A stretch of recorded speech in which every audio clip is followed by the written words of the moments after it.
Louvado seja nosso Senhor Jesus Cristo, para sempre seja louvado.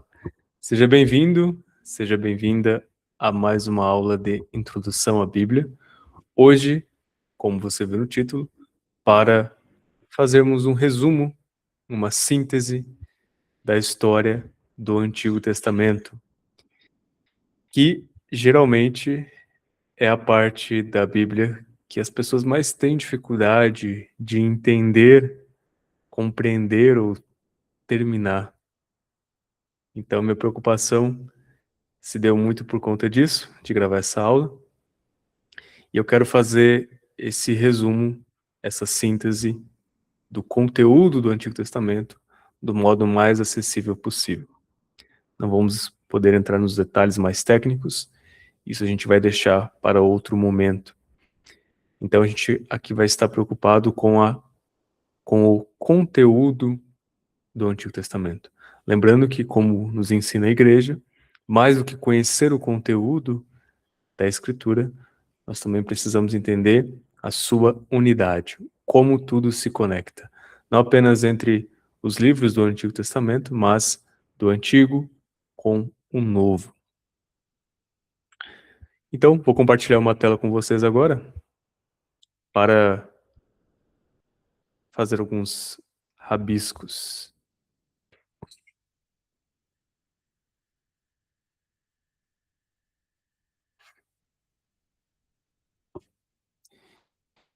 Então, vamos iniciar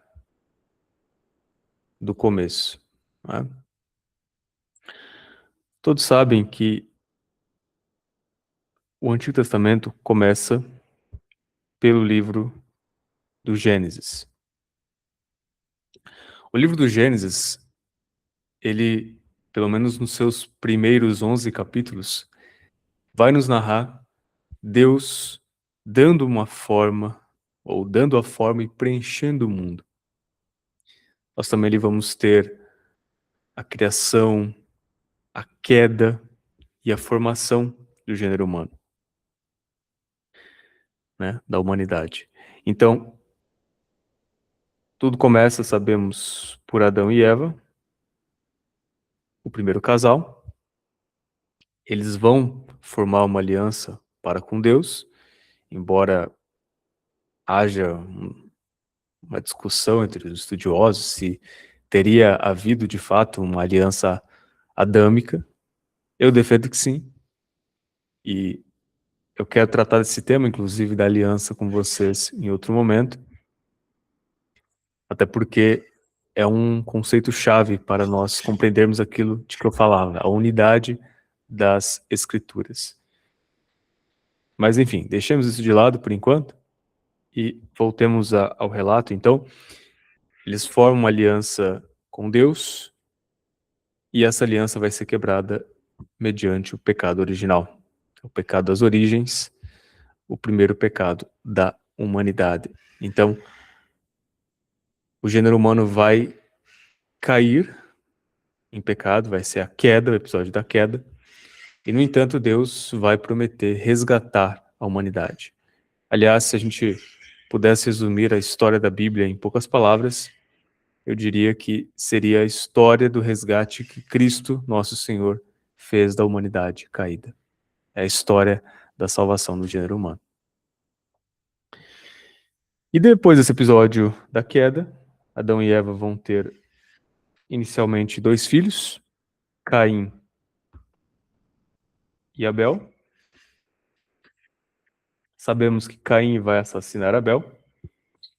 E depois disso, Caim vai deixar uma geração depravada, poligâmica, né?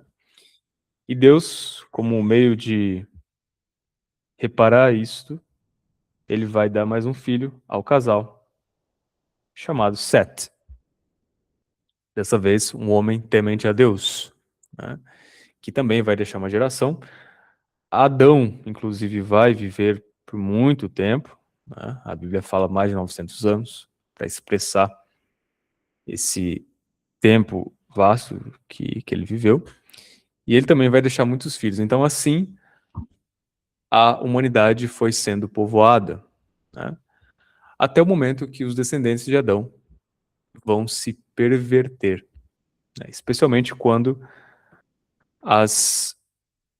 os descendentes de Caim e de Sete vão se misturar, a ponto do Gênesis dizer que só havia maldade na terra, que o coração dos homens estava o tempo todo voltado para o mal. Então Deus vai decidir recomeçar a humanidade. Ele decide purificar a terra. Então, daí entra o episódio, também conhecido por todos nós, do dilúvio. Do dilúvio, apenas vai restar Noé e a sua família. Noé era o único que estava preocupado em salvar a sua alma. Enquanto todos o achavam louco, alguém fora da casinha, ele estava preocupado em cumprir com aquilo que Deus havia lhe pedido. Então, depois do episódio do dilúvio, Noé, ele vai selar uma aliança com Deus no Monte Ararat, né? De modo que Deus vai prometer-lhe nunca mais lançar um dilúvio sobre a terra. E Noé tinha 3 filhos, Sem, Cã e Jafé. E lá pelas tantas, na história do Gênesis, nós vemos que Noé vai se embriagar e Cã vai desonrá-lo. Ele vai ver a nudez do pai, em vez de cobrir Noé, Cã vai zombar dele, né? Então, a partir desse episódio, Noé vai, depois que ele recupera os sentidos, depois que ele volta ao estado sóbrio, ele vai amaldiçoar o filho de Cã, Canaã. Esse episódio gera muitas discussões, né? A gente poderia se perguntar por que que Noé amaldiçoou Canaã e não o próprio Cã, ou por que que ele teve essa atitude tão drástica. Mas, não vamos entrar nesses detalhes aqui, o fato é que nessa maldição nós já temos um anúncio do que vai acontecer séculos mais tarde, que é o fato do povo judeu ocupar a terra de Canaã, a terra prometida, ou a atual Palestina, ou Israel, né? Ou seja, o povo judeu que vem de Sem virão semitas, eles vão ocupar a terra onde estava o povo de Canaã, os descendentes exatamente de Cã. Então, vejam que interessante, né? Já é uma prefiguração dessa realidade. Bem, os descendentes de Noé vão se multiplicar rapidamente, e daí vem o episódio da Torre de Babel, em que os homens, por um ato de soberba, de orgulho, tentam construir uma torre que chegasse até o céu. Então Deus vai lá e confunde as línguas. Inclusive é por isso que o nome é Babel. Babel significa confusão. Então Deus confunde as línguas e aí cada povo vai começar a adorar o seu próprio Deus. Com exceção de um só homem que manteve-se fiel ao Deus verdadeiro. E esse homem foi Abrão, que mais tarde será chamado de Abraão. Era um caldeu, ele habitava ali em Ur, né? Ficava ao sul da Mesopotâmia, que é o atual Iraque. E tudo isso aconteceu por volta de 2000 a.C., tá? Abraão viveu por volta de 1200 a.C. Ele, inclusive, era um descendente de Sem, né? a partir dele que o povo judeu vai começar a se originar, ou também chamado de povo hebreu, porque Abraão estava na linhagem do patriarca Eber, né? Então daí vem o nome hebreu. Mas vejam que tudo isso vem de Sem, né? Como dizia, o povo semita vem de Sem. Tá? Então, Deus vai escolher Abraão para fazer uma aliança. Ele vai prometer fazer de Abraão uma grande nação, um grande nome, uma fonte de bênçãos, né? Como nos diz o livro do Gênesis, uma, uma fonte de bênção para todos. Mas ele vai pedir para que Abraão deixe tudo e vá para a terra de Canaã, a terra prometida. Né? Nós vamos falar de Abraão em outro momento, porque ele de fato é uma figura importantíssima para o Novo Testamento. Tá?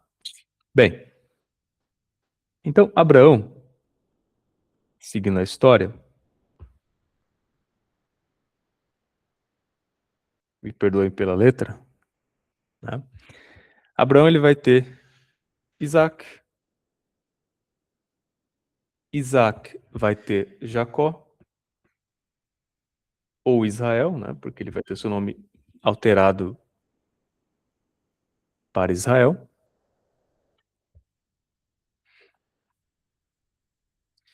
E Jacó terá apenas 12 filhos. Né?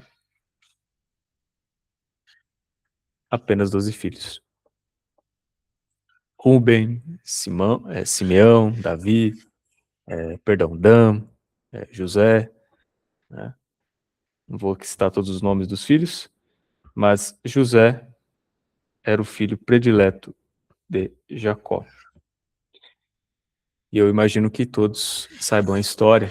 Né? José vai acabar sendo vendido como escravo ao Egito pelos irmãos que tinham inveja dessa sua predileção pelo pai. Né?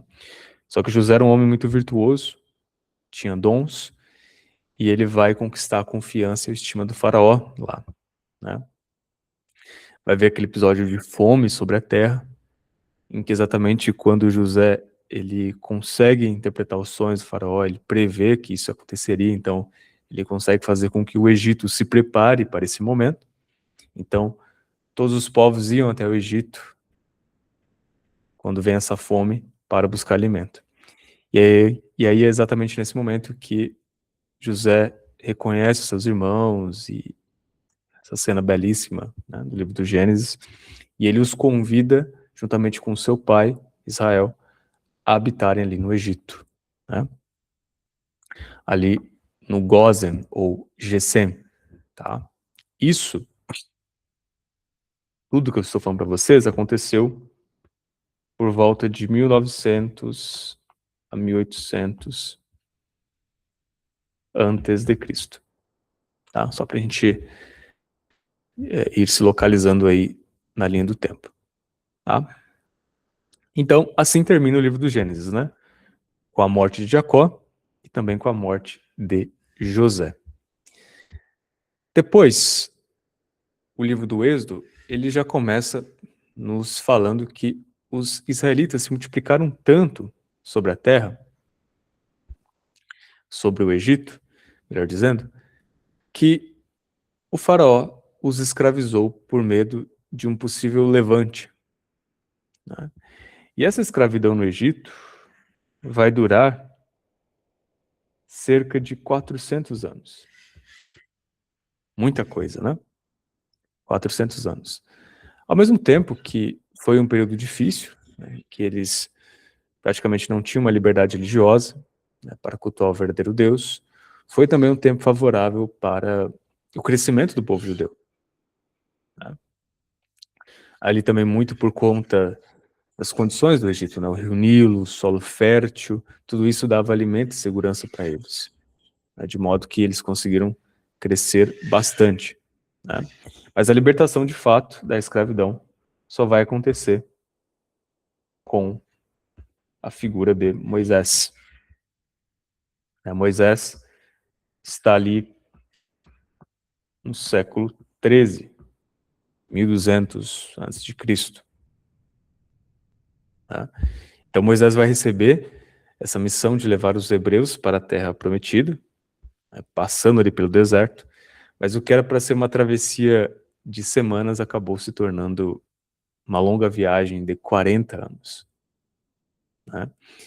Moisés também nesse período vai receber a lei no Sinai, no Monte Sinai, os mandamentos, vai selar mais de uma aliança com Deus e, inclusive, vai interceder pelos israelitas, e vai, inclusive, instruí-los, diante das suas loucuras.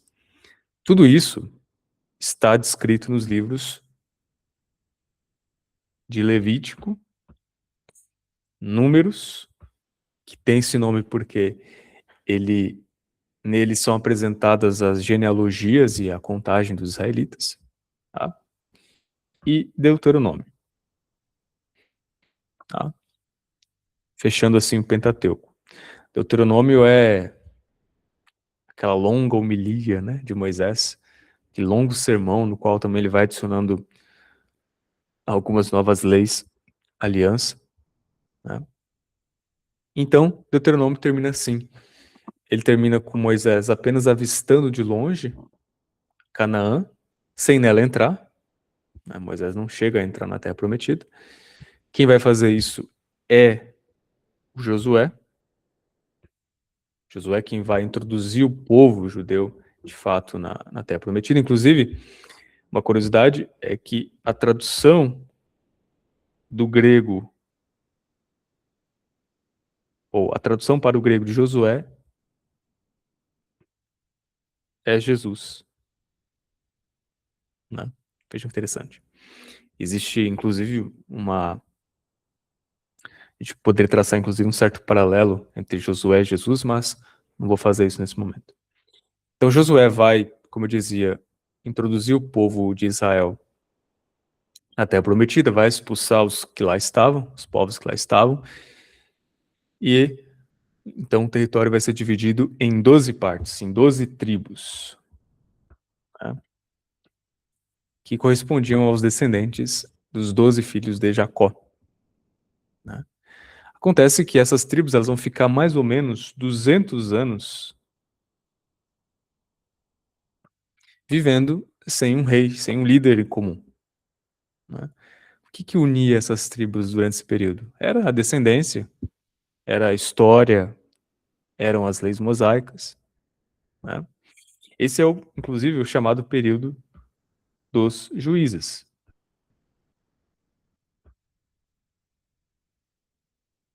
Débora, Sansão, Samuel, o último deles. Ou seja, eram homens e mulheres que Deus suscitava, hora ou outra, para libertar os hebreus, por exemplo, dos inimigos, para levá-los ao arrependimento. Embora isso não funcionava, porque assim que o juiz morria, o povo judeu ia lá e voltava aos mesmos pecados. Mas foi o período da história de Israel em que em que os juízes foram aparecendo. O primeiro rei de Israel vai aparecer somente no século 11 antes de Cristo, aproximadamente, com a figura de Saul. Saul, que era da tribo de Benjamim.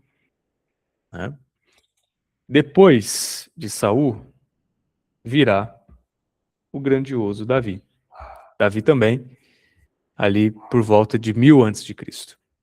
Só que dessa vez, Davi era da tribo de Judá. Então ele vai ser consagrado rei.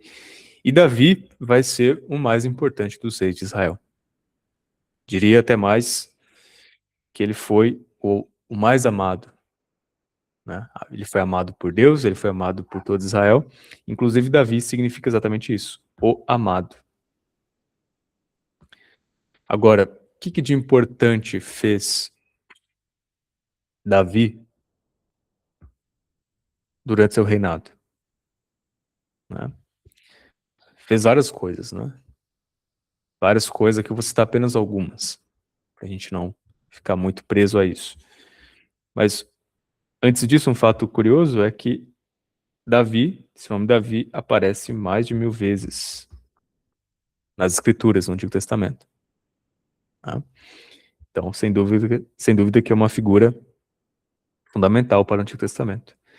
Mas Davi, então, ele, por exemplo, vai unificar as tribos, ele vai iniciar o Império Israelita, ele vai tornar Jerusalém a capital de Israel, importante Jerusalém, né? E vai trazer a Arca da Aliança para ela.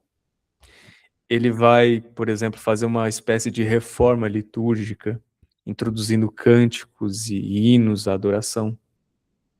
Ele vai compor os salmos, aqueles salmos profundos e belíssimos. Não todos, mas alguns. Ele também vai ter a inspiração de construir o templo, né? Então, assim, claro que Davi não foi perfeito, ele teve seus pecados, teve suas quedas, mas ele era um homem ao mesmo tempo de um coração quebrantável, né? Um coração ensinável. E por isso que ele vai ser chamado de o homem segundo o coração de Deus, né? Então Davi vai reinar por 40 anos e depois dele virá o seu filho Salomão. Todos também conhecemos, né, Salomão. Salomão vai fazer coisas importantes, como a edificação do Templo de Jerusalém, né? Porém, ele vai cobrar muitos impostos,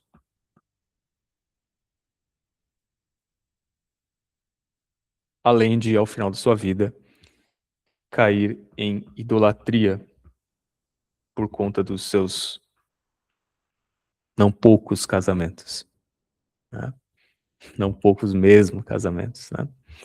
Então, tudo isso está descrito nos livros dos reis e das crônicas, tá? Na verdade, esses dois livros, eles ainda falam um pouquinho mais de algumas coisas. Por exemplo, depois de Salomão, virá o seu filho Roboão. Roboão, ele vai continuar querendo aumentar a carga tributária, né, ainda mais, e isto vai gerar uma rebelião em Israel, né, entre as tribos. Isso por volta de 930 a.C. De modo que Israel vai se dividir em duas partes. Uma parte ao norte, que ficou conhecida como Reino de Israel, ou Casa de Israel, né? Aqui nós tínhamos as 10 tribos. Seria interessante mostrar o mapa para vocês, né? Mas eu não consegui fazer um slide por alguns problemas técnicos. E a parte sul, que ficou conhecida como Reino de Judá, ou Casa de Judá.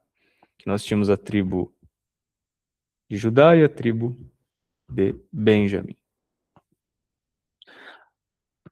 O norte, o Reino Norte, ficou com o rei Jeroboão.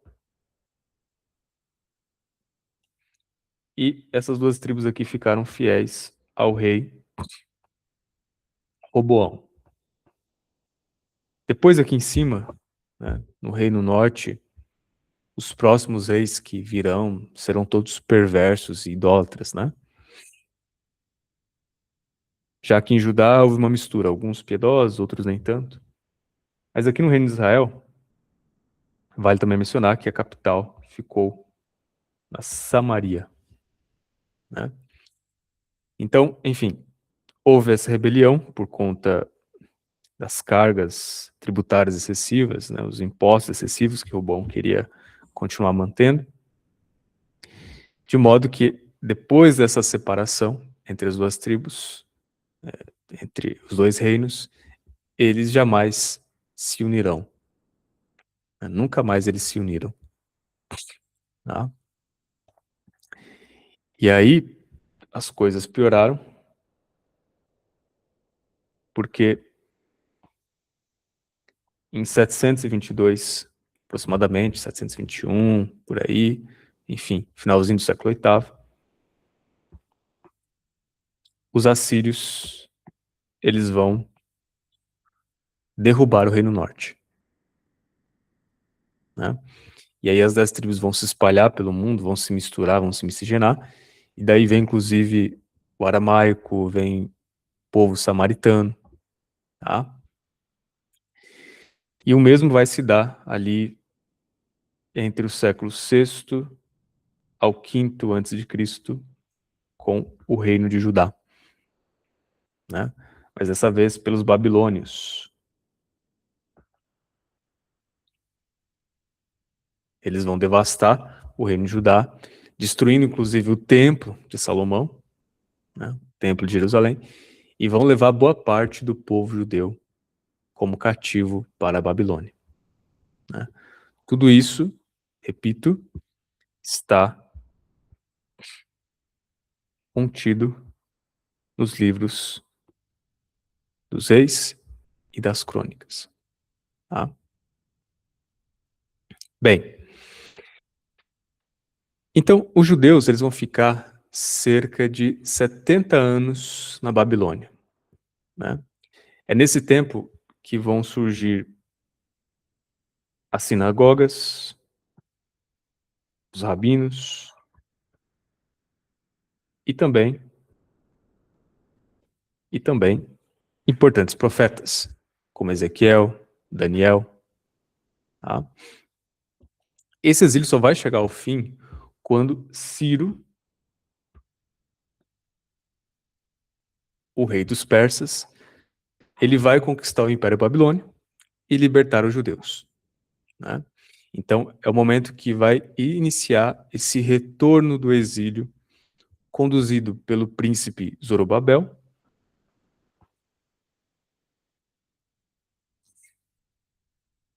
o profeta Esdras, Neemias e outros.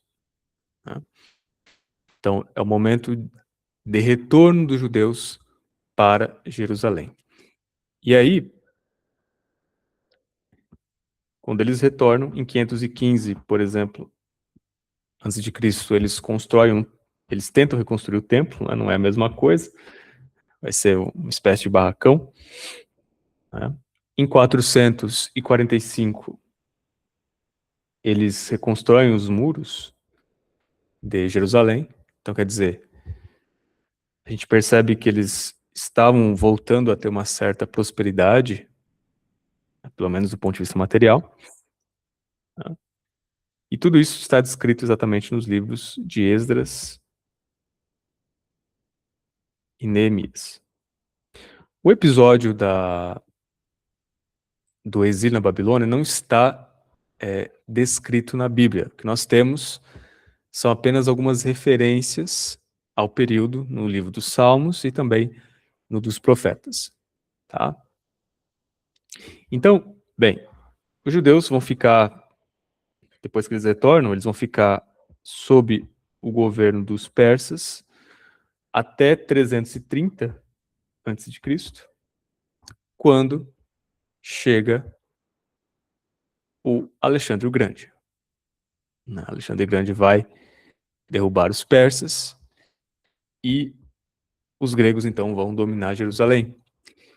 Alguns dos reis, né, sucessores de Alexandre o Magno, vão ser reis pacíficos para com os judeus e outros nem tanto. Um desses que foi bastante cruel foi exatamente o Antíoco IV, que aparece em 160 a.C. Ele era um sucessor de Alexandre, como eu dizia, e ele vai forçar os judeus a abraçar à religião pagã. Claro que isso vai gerar muita revolta, uma revolta tão grande, liderada pelos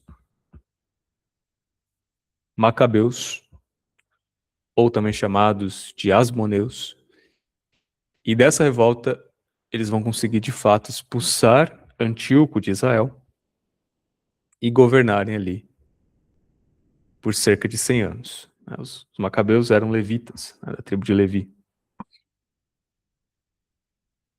Então eles vão ficar 100 anos governando, até que vai chegar o Império Romano, em 63 antes de Cristo, e Roma então vai tomar Jerusalém, dividi-la em províncias e ainda por cima nomear Herodes o Grande como rei de Israel. Né? Herodes vai fazer coisas maravilhosas, como ele vai reconstruir o Templo de Jerusalém, fazer reformas, né? E outras coisas, mas no fundo a gente sabe que era tudo para agradar, tudo para conquistar os judeus, já que ele era um idumeu, ele era um descendente de Esaú, portanto nem judeu ele era, e isso incomodava muito os judeus por uma série de fatores que eu não vou entrar aqui no mérito. Mas aí a gente também iniciaria a história do Novo Testamento. Bem, esse aqui, como eu dizia, é um resumo bem geral da história do Antigo Testamento. Claro que não está completo nos detalhes, a gente poderia ter explorado outras questões, mas eu tenho a certeza de que se vocês começarem a ler o Antigo Testamento com tudo isso aqui em mente, as coisas vão ganhar um pouco mais de cor e de sentido. Lembrando que, claro, a gente precisa também compreender a unidade das Escrituras, e isso a gente vai fazer em aulas posteriores. Mas se você gostou, se esse conteúdo te ajudou, peço que você se inscreva no canal, deixe o like e também o seu comentário, a sua dúvida, crítica, elogio. Isso ajuda muito o canal a crescer, inclusive conto com a sua divulgação. Também ative as notificações para você não perder nenhum vídeo dessa série de introdução à Bíblia. Louvado seja nosso Senhor Jesus Cristo, para sempre seja louvado.